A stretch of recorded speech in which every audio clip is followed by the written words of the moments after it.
দেখো, আল্লাহর পর একমাত্র তুমিই আছো আমার। পৃথিবীতে তোমায় ছাড়া আমার আর কেউ নেই।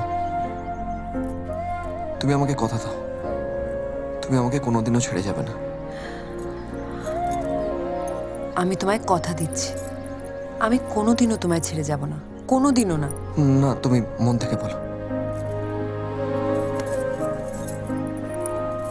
আমি তোমায় ছাড়া কোনোদিনও কোথাও যাব না। তুমি যদি কোনোদিন আমাকে বাড়ি থেকে বার করে দাও, তাও যাব না, কোনোদিনও কোথাও যাব না।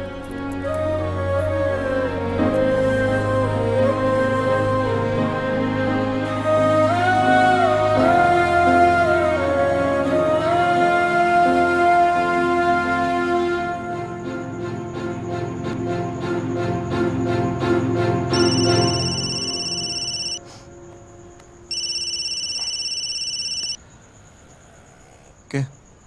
তুই আমার নাম্বারটা সেভ করিসনি? না মুরাদ ভাই, আসলে মানে আমের, দেখ 2 বছর হয়ে গেছে, এইবার অ্যাটলিস্ট ওকে ভুলে যা প্লিজ। পারবো না মুরাদ ভাই। যত ভোলার চেষ্টা করি আরো বেশি মনে পড়ে যায়। দেখ, আমরাও খুঁজছি, আমি প্রত্যেকটা শহরে নিজের লোক লাগিয়ে দিয়েছি, ওর কোনো খবর পাওয়া যায়নি। ও কোথায় যেতে পারে? কত দূর? কোন শহরে, যেখানে আমি ওকে খুঁজে পাচ্ছি না? সব জায়গায় ওকে খুঁজেছি মুরাদ ভাই। আমের, এবার অন্য কাউকে খুঁজে নে। হুম? এগিয়ে চল, কাজ কর, আবার জীবনটা রিস্টার্ট কর। পারবো না মুরাদ ভাই, আমি শুধু ওকেই খুঁজে পেতে চাই, আর কাউকে না। ঠিক আছে, তুইও খোঁজ, আমরাও খুঁজছি, কাজের কি আসা যায়। ঠিক আছে, রাখছি। খুদা হাফেজ।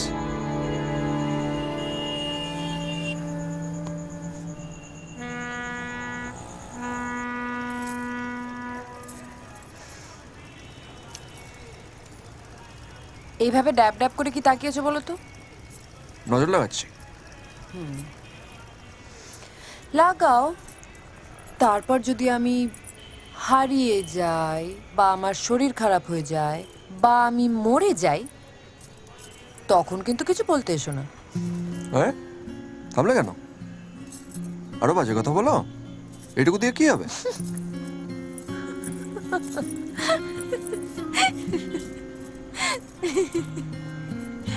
এই হাসিটা দেখার জন্যই তো এতক্ষণ অপেক্ষা করছিলাম। তোমার আমার হাসি খুব পছন্দ না? ভীষণ। তুমি সারা জীবন এইভাবেই হাসতে থাকো। আচ্ছা, একটা কথা বলো তো, তোমাকে সারা জীবন এইভাবে দেখতে গেলে কি করতে হবে? না মানে, তোমার কি চাই আমাকে বলো। তোমার সব স্বপ্ন আমি পূরণ করব। তোমার তো টাকার গাছ আছে না? কে জানে, হতেও পারে। আছে, আমায় বলনি তো। তোর যেটা জিজ্ঞাসা করছিস সেটা বলো না।